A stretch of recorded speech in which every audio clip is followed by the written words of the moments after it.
Panic కూడా GPF ఇబ్బంది చేసినా ఇబ్బందిగా ఉంటుంది. మాట్లాడదాం. మనతో పాటు టీఆర్టీఎఫ్ రాష్ట్ర అధ్యక్షులు కట్కన్ రమేష్ గారు జాయిన్ అవుతున్నారు. రమేష్ గారు, జీతాల కోసం సమయం కేటాయించిన ధన్యవాదాలు. సో ఏం చెప్తారు? ఇవాళ 2000 crores రిలీజ్ చేసామని చెప్తుంది రాష్ట్ర ప్రభుత్వం.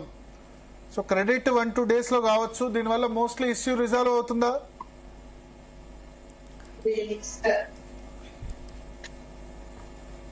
ఎస్ రమేష్ గారు.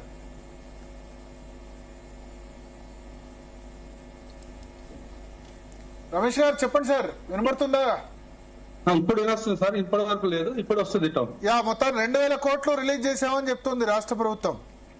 అవును అవును సార్. దీనివల్ల మొత్తం ఇష్యూ రిజాల్వ్ అవుతుందా? మొత్తం ఇష్యూ అంటే గతం కన్నా ఇప్పుడు మెరుగు. రెండోది ఉపాధ్యాయ ఉద్యోగ కార్మిక పీసీఆర్ వేరే ఎవరిదైనా ఉంటే మ్యూట్ చేయండి. ఎస్ చెప్పండి. వేరేదేం లేదండి, చెప్పండి.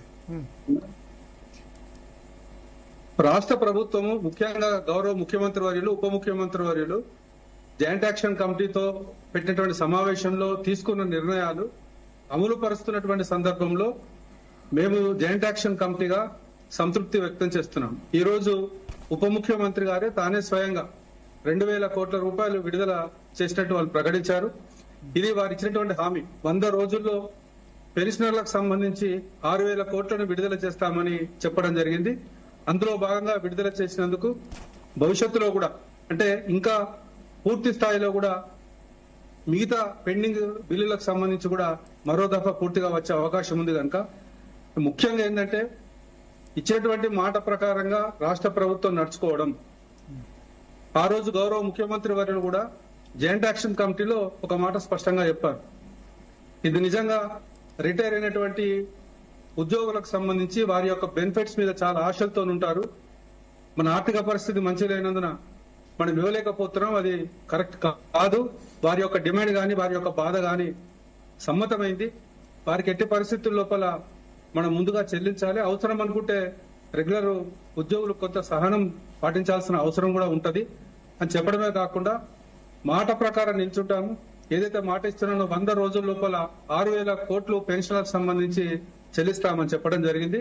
అందుకు అనుగుణంగా ఈ నెలలో 2000 crores రావడం అనేటువంటిది మేము హ్యాపీగా ఫీల్ అవుతున్నాం.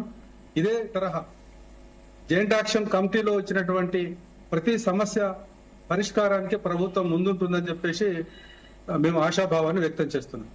అంటే ఇప్పుడు మొత్తం బకాయిలు ఎంత ఉండొచ్చు సార్? దాదాపు 9 నుంచి 13,000 crores వరకు ఉంటాయండి. 13,000 crores. ఇప్పుడు 2000 అంటే 6000 చేసినా ఇంకో 50% ఉంటుంది. ఉంటుంది, ఇంకో 50%. అంటే ఎవ్రీ మంత్ కూడా మళ్ళీ యాడ్ అయ్యేది కూడా ఉంటుంది కనుక వాటిని వీటిని కలుపుకొని పోతే ఇప్పుడు 2,000 ఇచ్చుకుంటూ పోతే దాదాపుగా ఇది పెన్షన్లకు సంబంధించి కొంత సంతృప్తిని కూడా ఇస్తుంది. మేము కూడా అంటే జాయింట్ యాక్షన్ కమిటీగా కూడా మాకు ఆనందం ఏంటంటే నిజంగా వారి యొక్క సమస్యలు న్యాయమైనటువంటి సమస్యలు, వారు ఎన్నో ఆశలతో ఉంటారు కనుక మేము ప్రధానంగా ఇవాళ హెల్త్ కార్డ్స్ ఒకటి, ముఖ్యంగా పెన్షనర్స్ వాళ్ళ ఏజ్డ్ వాళ్ళు కనుక వారికి ఇబ్బంది ఉన్నదనేటువంటి విషయంలో మేము టాప్ ప్రయారిటీ ఇవ్వడం జరిగింది. అదే రకంగా జాయింట్ యాక్షన్ కమిటీలో ప్రధాన డిమాండ్ లోపల మొత్తంగా ఆ రోజు 13,000 crores సంబంధించి ఇవాళ బకాయిలు ఏదైతున్నాయో ఏక మొత్తంగా పెన్షనర్లకు సంబంధించి అంటే మేము ఒక వర్కింగ్ ఎంప్లాయీస్ గా మేము కూడా రేపు పొద్దున రిటైర్ అయ్యే వాళ్ళమే కనుక ఒక నిజమైనటువంటి ఒక ఫీల్డ్ లెవెల్లో ఉన్నటువంటి సమస్యను మేము పరిష్కరించే దిశ లోపల వాళ్ళ పెన్షనర్ల పక్షాన మేము మాట్లాడడం జరిగింది. అందుకు అనుగుణంగానే రాష్ట్ర ప్రభుత్వం కూడా చర్యలు తీసుకొని ఈ రోజు 2000 crores విడుదల చేయడం